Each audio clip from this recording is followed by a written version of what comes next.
Hey guys, it's Crabbo here, and today I want to talk about my top 10 games of all time.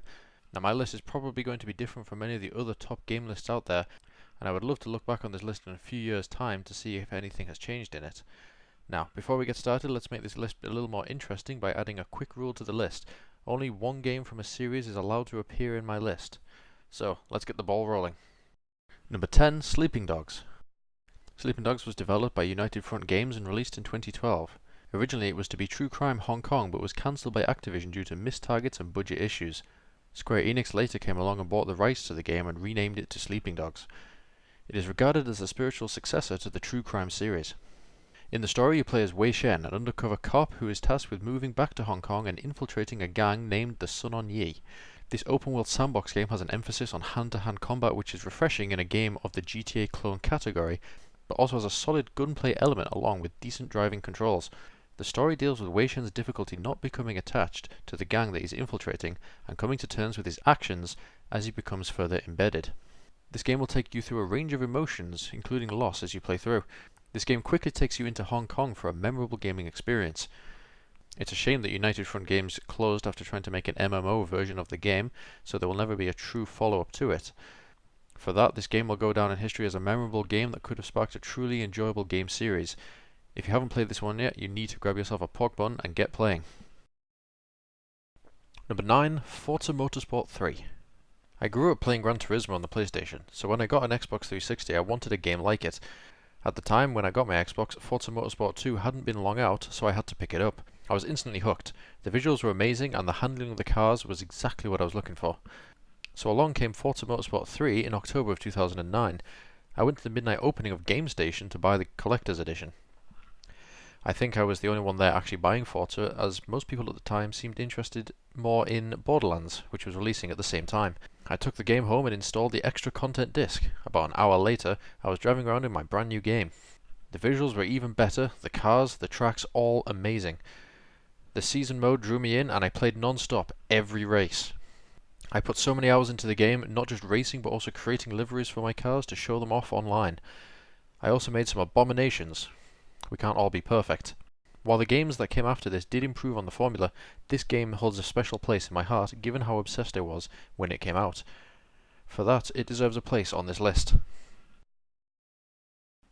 Number 8, Guitar Man. Where to start with this one? Guitar Man is a music action game in the same vein as Parappa the Rapper. You take turns attacking your opponents with musical licks using your guitaru, which is given to you by your dog. I've never truly understood the story, but from what I can gather, you start as a normal teenage boy with an irregular name of U1 who wants to get the girl he is crushing on. Your dog, called Puma, gives you the legendary guitaru, which is the last of its kind. This is where the main antagonist of the story, Zowie, starts sending minions to fight you in musical combat. Each one of these minions have their own guitarus to attack you with their own musical stylings, including J-pop, funk, and classic metal. You go through the story collecting the other guitarus like some interpretation of Thanos the Musical.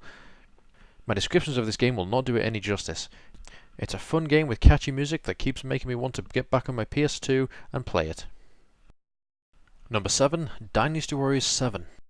Dynasty Warriors as a series is a cult game. Not everyone gets the appeal, but those that do get addicted to it. Dynasty Warriors is based off of the half-historical, half-fictional novel Romance of the Three Kingdoms, which was written in the 14th century. It covered the war and unification of the three kingdoms in China during the 2nd and 3rd centuries. Dynasty Warriors has you play as one of the many generals and throws you into the battlefield full of thousands of enemies. You'll finish each of these stages with hundreds or thousands of kills as you take part in key battles across China. This was the first game in the series to include the Jin Kingdom as a playable faction, and had a good story for each kingdom, guiding you through each battle with story developments before the battle, and giving most characters a time to shine throughout. I got on board with this series with Dynasty Warriors 4 when a friend had me play it when he had first got it. I was hooked from the first battle. The series has had some problems recently in Dynasty Warriors 9, but there will always be a space on my shelf for more Dynasty Warriors games. Number 6, Call of Duty 4. Call of Duty 4 was such a high point for the series, and the critically acclaimed campaign is testament to this. COD 4 was fighting for Xbox time with Halo 3, and it really makes me appreciate how blessed we were to have the 2007 holiday season for games. COD 4 only strengthened my love of the P90 in games. a love that was probably born out of watching Stargate SG-1 and only enabled by it being such a popular weapon in games. The gameplay was fast and balanced and not too complicated.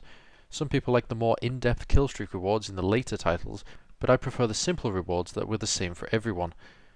You knew if your enemy got hits with the airstrike, then your team should be heading for cover from the incoming chopper. This game would be high up on most people's lists, but it's only out of the top 5 because of how good these upcoming games are. Number 5, Grand Theft Auto San Andreas. GTA San Andreas was an amazing continuation of the GTA series on the 6th generation consoles, and probably the main reason why my music taste is still stuck in the 90s. Thank you, Radio X. It really was the complete package, and there was always something to be doing. The game also had a local co-op mode which you could use cheats in, so you could have your friend driving a flying car while you spawn cars in front of him. I have no idea how many hours I spent playing this game. Even just driving or flying around the massive world was fun. This is definitely one of the games I want to play again soon. Number 4, Pokemon Yellow. Pokemon Yellow was released in June of 2000 in Europe, nearly 2 years after its release in Japan and several months after the US. It's the ever-popular RPG developed by Game Freak for the Game Boy. There's nothing I can tell you about this game that hasn't really already been said. This was my first Pokemon game and it started the addiction. I originally had a Rugrats game for the Game Boy that sucked, so I was excited to be playing a game that I actually wanted to play. The summer of 2000 was filled with this game, catching as many Pokemon as I could, and getting my team to level 100 by grinding the Elite Four. It wasn't until years later when I looked back at my team and realised that I sucked at the game. My Pikachu was called Zappy and I had an Arbok in my main team. In my defence, I was 10. Given how long the batteries last on the Game Boy games, I'm afraid to boot up my own copy of the game in case my save is gone. I'm forever stuck with Schrodinger's save game. Number 3, Crash Team Racing.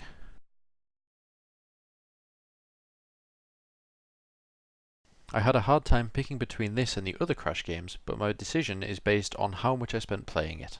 This kart racing game from Naughty Dog was their send-off for the Crash Bandicoot series. The story is simple. All the characters got into racing karts for some reason, and so an alien comes down and challenges them all to a race to determine who is the fastest in the galaxy. But, if they lose, Earth will be turned into one giant parking lot. Scary stuff. The single player has you racing on different maps, all inspired from the characters or past levels from the Crash series. As a kid, I didn't grow up with Mario Kart, I grew up with this. I memorized all the shortcuts and mastered the simple but satisfying boost mechanic. This was based on drifting and timing of button presses for extra boost. I then played this game again recently and realised that I hadn't mastered anything at all.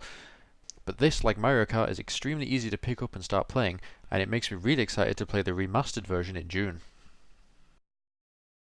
Number 2, Metal Gear Solid 2. Released in November of 2001 for the PlayStation 2, Metal Gear Solid was quickly regarded as a great game and became the 7th most sold game for the system, with 7 million copies sold. It was the highly anticipated follow-up to Metal Gear Solid on the PlayStation, developed at Konami and produced by the legendary Hideo Kojima. This is the best Metal Gear Solid game, and you may disagree with me on that. I obsessed over the original Metal Gear Solid on PS1, to the point where I was trying to design my own Metal Gear Solid game with fully spec'd out levels using Lego, and when it finally came time to play Metal Gear Solid 2, I couldn't put it down. I got obsessed with it just as I did with the first game. This is a game that I have learned to appreciate more as time has gone on.